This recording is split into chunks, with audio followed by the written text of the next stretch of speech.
Hey Magnus, what are you doing over there? Oh, hey dude. Oh, I'm just trying to find a good spot to display all my stuff that I got at this year's Days of the Dead convention. Oh yeah, how did that go? Well, I'll tell you. Hold on, Magnus. You're not going to use my video store for a convention review, are you? Oh, that's exactly what I'm going to do.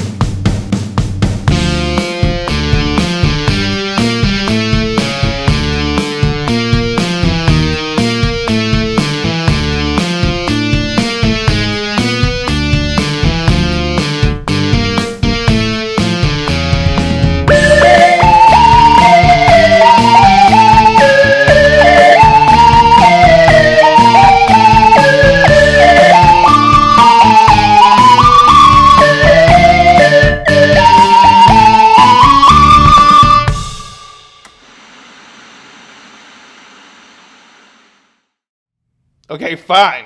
You begged me for months for time off to go to this thing. What is this Days of the Dead convention even about? Well, I'm glad you asked. Days of the Dead Indianapolis is a 3-day convention complete with vendors, celebrities, some of the sickest cosplayers you've ever seen who take the art of cosplaying very, very seriously. And of course, all the fun people that you're going to meet, and they're even more interesting animals, which we had to take pictures with, of course. While I can definitely talk all day about Days of the Dead, I'm going to try to keep this short and sweet. That would be a first. Anyways, let's just start off with the good. Number 1, celebrities. The first cool thing about Days of the Dead Indianapolis, you ask? Well, that would be the celebrities. And at this year's convention, Days of the Dead was able to get the remaining cast for Night of the Living Dead. At this year's convention, they were able to get Judith O'Dea, Russ Striner, Kira Shawn, Judith Ridley, and Paula Richards. You got to meet all of them? Well, that's pretty rad. You don't know the half of it. A few years ago, I was able to get a copy of the original draft script of Night of the Living Dead by the film's co-writer, John Russo. This script copy is a photocopy of the original draft from John Russo's collection. They only reprinted 1,000 copies as a limited collector's item, and all copies of the draft were signed by both John Russo and the co-writer and director, George Romero. And since Days of the Dead was able to get the remaining cast all together in one place, it was a must to drive all the way to Indianapolis to get everyone's autographs in my script. Well, did you meet any other cool people while you were there? Lots of people. While we were there, our co-producer, Andrea, was able to meet one of her favorite stars, David Howard Thornton, who plays Art the Clown in the Terrifier film franchise, which turned out to be amazing. David had appeared a week before the convention at Screamer's Costumes in Detroit, Michigan, which turned out to be a 7-hour wait just to meet him. Now, at Days of the Dead, like many conventions, celebrity lines can kind of fluctuate, so Andrea was able to meet him with only 5 people in line. The convention also offered professional photo ops with your favorite celebrities and characters as well, which completely made the convention for both of us. You know what? That Judith O'Dea still got it. I'm coming to get you, Barbara, if you catch my drift.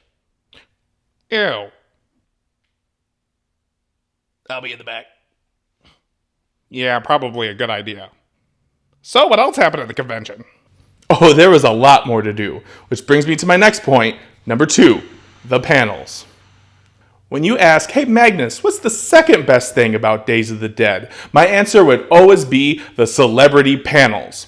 We were able to see the Night of the Living Dead cast do their celebrity panel on Saturday afternoon and the Terrifier franchise panel on Sunday afternoon. If you've ever wanted to know if your crazy film fan theories are true, the celebrity panels at any convention are a must. These are the in-person Ask Me Anything events that you want them to be. And the best part was, since both films are indie films, they love taking questions on filmmaking from potential filmmakers. I always had this fan theory that Night of the Living Dead was a coma dream that Johnny was having after that guy attacked him and he hit his head on the headstone. That's funny, dude. You see, that can't be true because... Anyways, let's move on to our last positive. Number 3, vendors. The vendor rooms are the areas where you can get anything and meet anyone looking to promote items in the horror genre. You can get things from masks, t-shirts, candles, and random horror memorabilia. One of my favorite places to hit is Betty Pooch, where we get all sorts of things for our dogs, as well as any vendors that sell hard-to-find DVDs. Because, I have to stock up for the video store. While there, I was able to stop by one of the coolest booths at this year's convention, which was Scotchworthy Productions. They make one of my favorite horror films, Skeletons in the Closet. It's an anthology horror film where the central story centers around a little girl who wants nothing more than to stay home at night and watch her favorite horror host on TV. Something we definitely approve of here at the Chiller Mancave. If you have not seen Skeletons in the Closet, it's a must-see. You can check it out on Amazon Prime or Tubi if you're broke. We even got a chance to hang out and take a picture with the film's director, Tony Wash, which was amazing. Wait, did you get the Linnea Quigley horror workout at the convention? I'm gonna have to take this to make sure it's worth having in the video store later. Bye. And on that disgusting note, let's move on to the bad parts of the convention. Now, this year at Days of the Dead Indianapolis, there weren't really necessarily bad parts of the convention, just a few things that we'll talk about, so we'll keep this part actually pretty brief. The first thing I found upsetting about this year's Days of the Dead Indianapolis convention was definitely the delay in scheduling. Days of the Dead didn't release the schedule for their celebrity panels, their photo ops, or even their film festival schedule until it was only 1 week before the start of the convention. Now, for a lot of people, when they go to a convention, they'll actually stay for like 3 days, Friday, Saturday, Sunday. But when you have a boss like Mr. Dante that doesn't like giving time off, knowing these schedules are actually a really important part about planning your trip. And I'm hoping that these schedules in the future can be released a little bit more early. That way we know what day to go, especially if you're only there for 1 day. Number 2, photo ops. Now, obviously, in the first part of our review, the photo ops were a good thing. But the bad part about the photo ops in this case was kind of how they were presented at the convention. So what I mean by that is, we paid some considerable money to do the Night of the Living Dead and Terrifier photo ops. Now, one thing that we noticed at this convention that was different than other conventions in the past was that the celebrities that were doing celebrity photo ops were also doing photo ops at their tables. Now, if you paid in advance thinking that you were only going to be able to get a picture with your favorite celebrity in that photo op for a lot of money, and then found out at the convention that they were just charging a normal average $20 rate to take a picture with them, you'd have been pretty pissed, honestly. This convention, let's just say we paid over $200 for one of the specific photo ops, and it would have been upsetting to find out that we could have got them for free just by paying for the normal autographs that we already had done. Now, I was glad to do both. I was glad to be able to do the professional photo op with the entire group of Night of the Living Dead and do the individual ones at the table. Definitely love that. But if you're on a budget, this was not a good look for the convention. People would have been very upset if they found out they could have paid half the price to get the exact same photos. A couple years ago at Horror Hound Cincinnati, we had a chance to meet Robert Englund, who was doing a celebrity photo op at the time. However, the convention made sure that photos in the room where he was signing autographs was forbidden.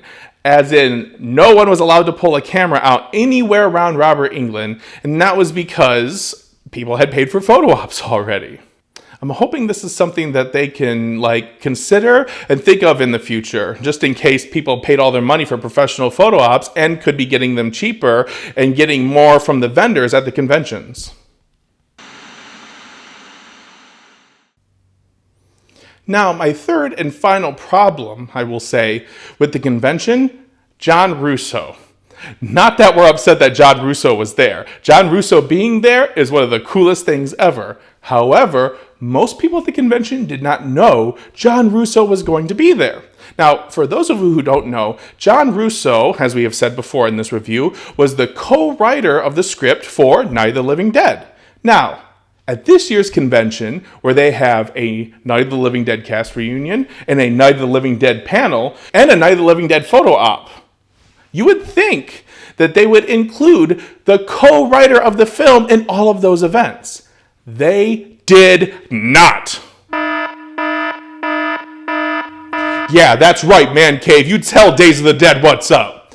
Now, I did hear through the grapevine at the event that what had happened was the cast of Night of the Living Dead had a separate agent than John Russo's. And their agent had done something where they just didn't link up and didn't let John Russo's agent know what was going on, or else he would have been part of the panels and photo ops.